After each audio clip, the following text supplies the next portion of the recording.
नमस्कार दोस्तों, मैं हूं आपकी दोस्त और होस्ट डॉक्टर खुशबू गुप्ता और आप सभी का स्वागत करती हूं YouTube चैनल विस्कोर में। दोस्तों, विस्कोर में आज हम आपको ले चलते हैं भारतीय पारंपरिक रसोई की तरफ।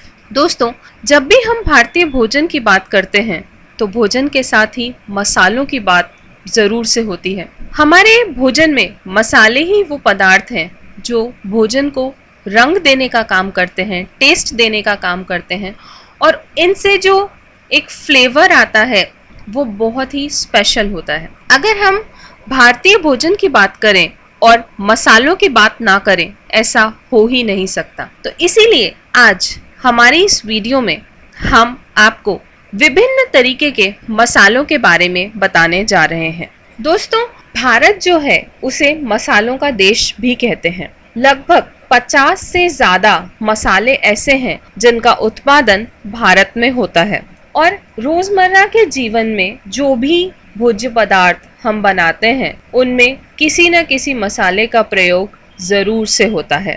दोस्तों, भारत की एक विशेषता ये है कि यहाँ पर अनेकता में एकता है। यहाँ पे जितने भी राज्य हैं उनमें अलग अलग तरीके का भोजन बनाया जाता है। जैसे अगर हम पंजाब की बात करते हैं तो वहाँ पर पंजाबी फूड बहुत फेमस है और अगर हम पंजाबी फूड की बात करेंगे तो उसमें आ जाएगा राजमा है, छोले हैं। तो वहाँ पे जिस तरीके के मसाले यूज़ होते हैं वो बहुत गर्म प्रकृति के होते हैं। गरम मसाले वहाँ पर बहुत यूज होते हैं। इसी तरीके से अगर हम साउथ इंडियन फूड की बात करते हैं तो वहाँ पर बेसिकली फर्मेंटेड फूड्स आते हैं, जैसे डोसा है, इडली है, रवा है, तो उनको मिक्स करके वो फूड बनाते हैं। तो वहाँ के जो स्पाइसेस होते हैं वो कुछ अलग तरीके के होते हैं। वो बहुत सारे अलग अलग चीज़ों को मिला कर के अपने मसाले तैयार करते हैं और फिर उन्हें इडली, सांभर या डोसा के साथ सर्व करते हैं। ऐसे ही हर राज्य की अपनी एक विशेषता है। अगर हम गुजराती भोजन की बात करेंगे या हम महाराष्ट्रियन फूड की बात करेंगे तो वहाँ पे खाने में तीखा फ्लेवर होने की जगह थोड़ा सा मीठा फ्लेवर ज़्यादा होता है। तो ये हमारे देश की विशेषता है कि हम जिस राज्य में जाएंगे वहाँ का भोजन अलग होगा और वहाँ पे जो मसाले प्रयोग में लिए जा रहे हैं वो अलग किस्म के होंगे।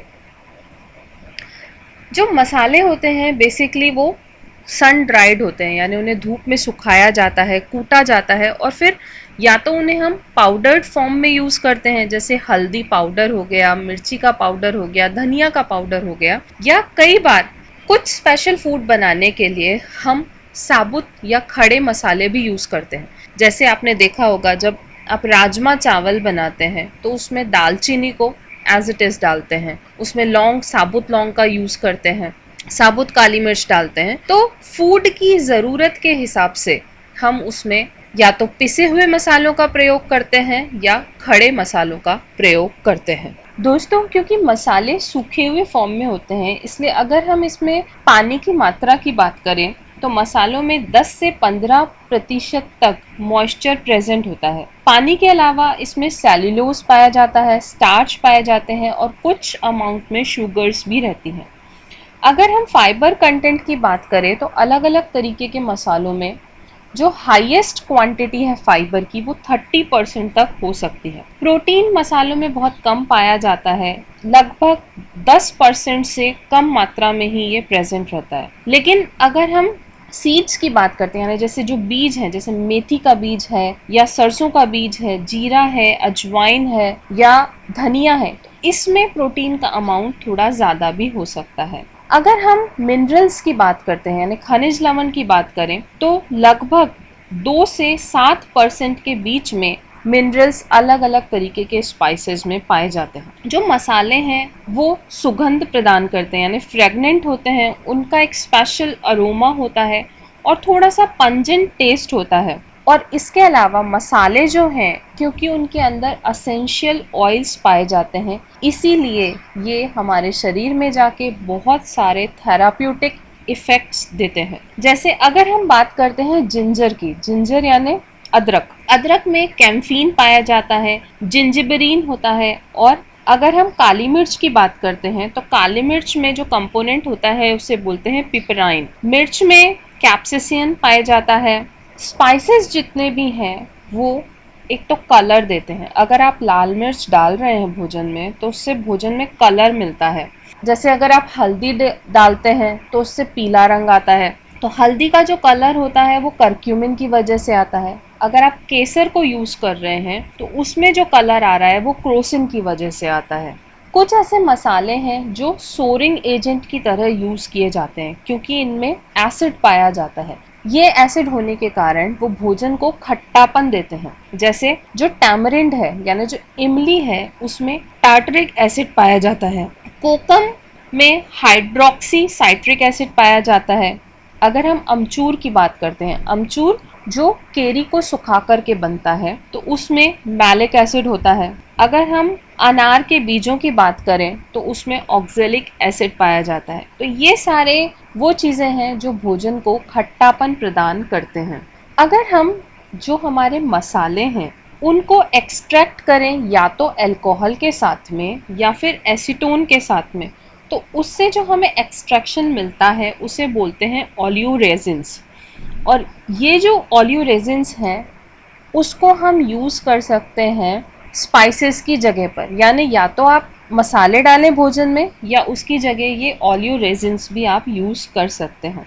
अगर हम चिलीज़ की बात करें तो चिलीज़ में 50% यानी मिर्च की बात करें तो उसमें 15% होता है।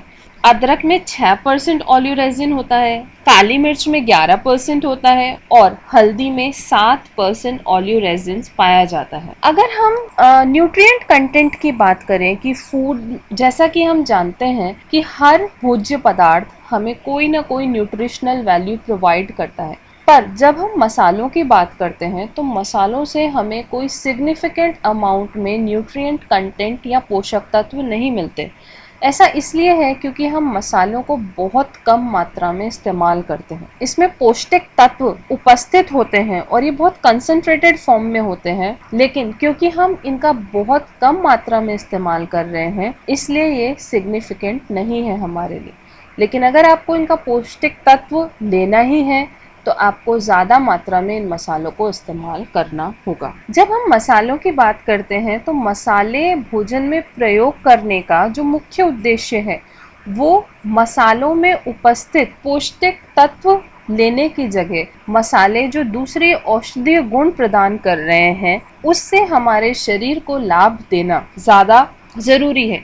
इसीलिए इन मसालों का प्रयोग किया जाता है। जैसे कुछ स्पाइसेस ऐसे हैं जो हमारे शरीर में डाइजेशन को मदद करते हैं, मतलब वो हमारे शरीर की पाचन क्रिया को सही तरीके से करते हैं। जैसे अगर हम बात करते हैं नटमैग की या सेफ्रिन की, तो ये दोनों जो हैं वो हमारे शरीर में जो दो तरीके के एंजाइम्स हैं, रेनिन और पेप्सिन, इन दोनों एंजाइम्स की एक्टिविटी को इन्हेंस करते हैं, जिससे शरीर में जिस भी तरीके का डिस्टेंशन हो रहा है उससे आराम मिलता है। कई बार ये होता है पेट में गैस बन जाती है, पेट में दर्द रहने लगता है, डिस्कम्फर्ट होने लगता है, तो ये उसमें आराम प्रदान करने का काम करते हैं। बहुत सारे स्पाइसेस या मसाले ऐसे हैं जिनमें एंटी माइक्रोबियल या एंटीसेप्टिक प्रॉपर्टीज पाई जाती हैं। जैसे अगर हम लहसुन की बात करते हैं या गार्लिक की बात करते हैं तो उसमें जो कंपोनेंट होता है उसे बोलते हैं एलिसिन। एलिसिन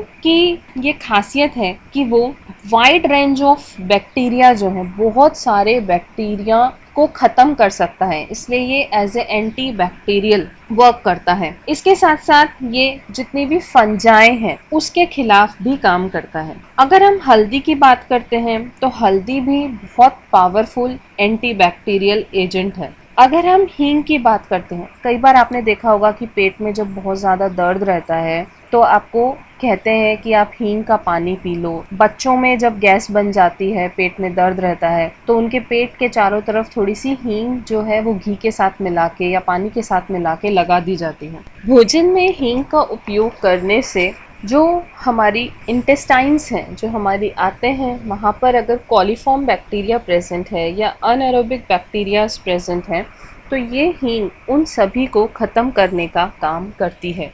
इसीलिए हींग का प्रयोग जो है वो किया जाता है।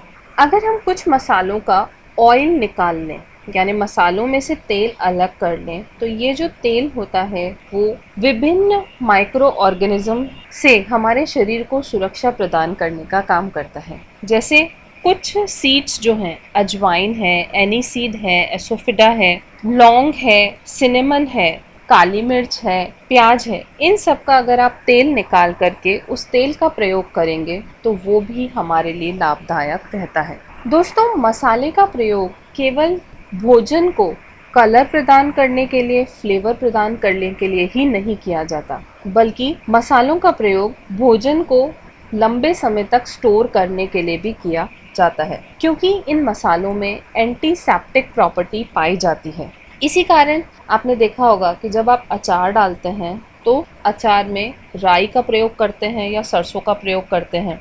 अगर हम मीठा बना रहे हैं, जैसे मुरब्बा बनाते हैं या फ्रूट का कुछ प्रिजर्व बना कर के रख रहे हैं, जैसे जैम बनाया, तो उसमें क्या करते हैं, या तो सिनेमन डाली जाती है या लौंग डाली जाती है। बहुत लंबे टाइम से मीट को प्रिजर्व करने के लिए काली मिर्च का प्रयोग होता आ रहा है।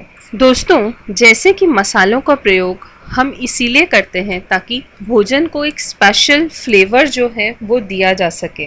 तो ये जो फ्लेवर होता है वो उसमें प्रेजेंट एरोमेटिक वॉलेटाइल ऑयल्स के कारण होता है, और ये जो ऑयल है वो अलग अलग क्वांटिटी में अलग अलग मसाले में प्रेजेंट होता है। जैसे अगर हम काली मिर्च की बात करते हैं तो काली मिर्च में 2 से 3% तक एरोमेटिक वॉलेटाइल ऑयल होता है और 3 से 6% तक एक पंजेंट एल्केलॉइड होता है जिसे पिपेराइन के नाम से जाना जाता है। अगर हम अदरक की बात करें तो उसमें 2 to 4% तक एरोमेटिक एसेंशियल ऑयल होता है, और एक और कंपोनेंट होता है जिसे बोलते हैं जिंजरॉल। ये केमिकल रिस्पॉन्सिबल है अदरक के गरम टेस्ट के लिए, और ये दोनों ही चीज़ें ऐसी हैं जो फूड को फ्लेवर देने का काम करती हैं। अगर हम मिर्च की बात करते हैं तो इसमें fat soluble red carotenoid pigment होता है और कैप्साइसिन पाया जाता है। कैप्साइसिन एक एल्केलॉइड है जो कि इसके इंटेंसिव हॉट टेस्ट यानी जो तीखा फ्लेवर आता है मिर्ची का, उसके लिए रिस्पॉन्सिबल है। ये जो रेड कैरोटीनॉइड पिगमेंट है जो कि हमारा भोजन को कलर देने का काम कर रहा है, वो दोनों ही यानी कलर भी एज वेल एज जो एल्केलॉइड है कैप्साइसिन, वो दोनों ही फूड को कलर देने का काम करते हैं और साथ ही साथ एक भोजन में तीखा पंजेंट टेस्ट लेकर के आते हैं। अगर हम कार्डेमॉन की बात करें यानी इलायची जो है, हरी इलायची, उसकी बात करते हैं तो उसमें 3 से 5% तक एरोमेटिक वॉलेटाइल ऑयल होता है। और जब भी हम कुछ मीठा बनाते हैं, कोई मिठाई बनाते हैं या स्वीट्स बनाते हैं, तो उसमें हम ज़्यादातर हरी इलायची का यूज़ करते हैं क्योंकि ये उसके टेस्ट को और फ्लेवर को और ज़्यादा बढ़ा देता है। अगर हम हल्दी की बात करते हैं तो हल्दी जो है वो बेसिकली जो उसके अंदर येलो पिगमेंट होता है जिसे हम बोलते हैं करक्यूमिन, उसी की वजह से जाना जाता है। ये इसमें 2 से 6% तक होता है और इसके अलावा 2 to 4% तक इसमें एरोमेटिक एसेंशियल ऑयल होते हैं। ये जो करक्यूमिन पिगमेंट है उसी के कारण हल्दी में इतने सारे औषधीय गुण पाए जाते हैं। अगर हम धनिया की बात करें, जो सूखा धनिया होता है, तो उसमें 0.5 से 1% के बीच में एसेंशियल ऑयल होते हैं जो कि एक अल्कोहल जो है अल्फा लिनोल और कुछ ईस्टर्स की वजह से होता है। धनिए का प्रयोग चाहे वो हम मसाले के रूप में करें चाहे हम ऑयल के रूप में करें, वो बेसिकली जो बेक्ड फूड आइटम्स हैं या मीट प्रोडक्ट्स हैं या जो सॉसेसेज बन रही हैं उनमें फ्लेवरिंग देने के लिए स्पेशली किया जाता है। इसके अलावा जब हम घर में सब्जी बनाते हैं तो ये हमारे रोजमर्रा के दैनिक जीवन में जितनी भी हम सब्जी बना रहे हैं उसमें ये ज़रूर से प्रयोग किया जाता है।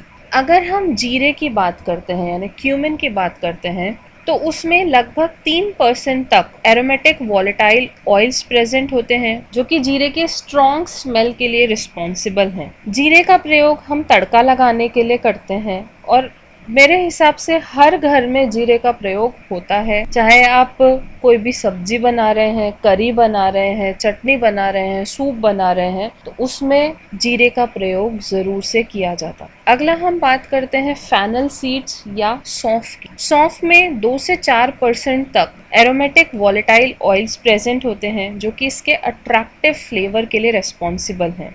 इस ऑयल में मेनली एनेथॉल प्रेजेंट होता है। सौंफ का प्रयोग भी जो बेकरी आइटम्स हैं, बेकरी कन्फेक्शनरीज हैं, सूप्स हैं, पिकल्स हैं, उनके निर्माण के लिए किया जाता है। दोस्तों, इसके साथ साथ आपको बताना चाहेंगे, जब आप मीठा बनाते हैं, जैसे आपने चीला बनाया या आप गुलगुले बना रहे हैं, तो उसमें भी आप अगर सौंफ को ऐड करेंगे तो उसका जो फ्लेवर आएगा वो बहुत अच्छा होगा। अगला हम बात करते हैं सिलेरी सीड्स की। इसमें लगभग 2.5% तक वॉलेटाइल ऑयल पाए जाते हैं और ये यूज़ किया जाता है सूप, सॉस, मीट और टमाटो प्रोडक्ट्स को फ्लेवर देने के लिए। अगर हम नटमेग की बात करते हैं तो उसमें 10 से 11% तक वॉलेटाइल ऑयल होते हैं, जो इसके एक्सोटिक ऑर्डर के लिए रिस्पॉन्सिबल हैं। और अगर आप गार्लिक की बात करेंगे या लहसुन की बात करेंगे तो उसमें केवल 0.1% तक वॉलेटाइल ऑयल्स होते हैं। लेकिन ये इतना कम अमाउंट भी बॉडी की में जो हार्ट हेल्थ है, यानी हमारे हृदय को स्वस्थ रखने के लिए काफ़ी है। इसलिए लहसुन का प्रयोग हर व्यक्ति को ज़रूर से करना चाहिए। केवल लहसुन ही नहीं, जितने भी मसाले हैं वो एक हेल्दी लाइफस्टाइल को मेंटेन करने के लिए, बीमारियों से बचने के लिए बहुत ज़रूरी है। इसलिए हमें हर तरीके के मसालों को हमारे भोजन में किसी न किसी रूप में ज़रूर से लेना चाहिए। तो दोस्तों, आज के लिए बस इतना ही। अगर आप किसी मसाले की विस्तृत जानकारी चाहते हैं तो अपने कमेंट्स के माध्यम से हमें ज़रूर बताएं। दोस्तों, आपके सुझाव हमारे लिए महत्वपूर्ण हैं। अगर आपने अभी तक हमारे चैनल को सब्सक्राइब नहीं किया है तो इसे सब्सक्राइब करें और हमारी वीडियोस को अपने दोस्तों और रिश्तेदारों के साथ शेयर करें। यदि आप इन्हें पसंद कर रहे हैं तो हमें ज़रूर बताएं। आपकी कोई भी क्वेरी है तो उसे कमेंट के माध्यम से आप हमें पूछ सकते हैं। तो दोस्तों, आज के लिए बस इतना ही। आपसे फिर मिलेंगे हमारी अगली वीडियो में। तब तक के लिए अपनी दोस्त डॉक्टर खुशबू को दीजिए इजाज़त। नमस्कार।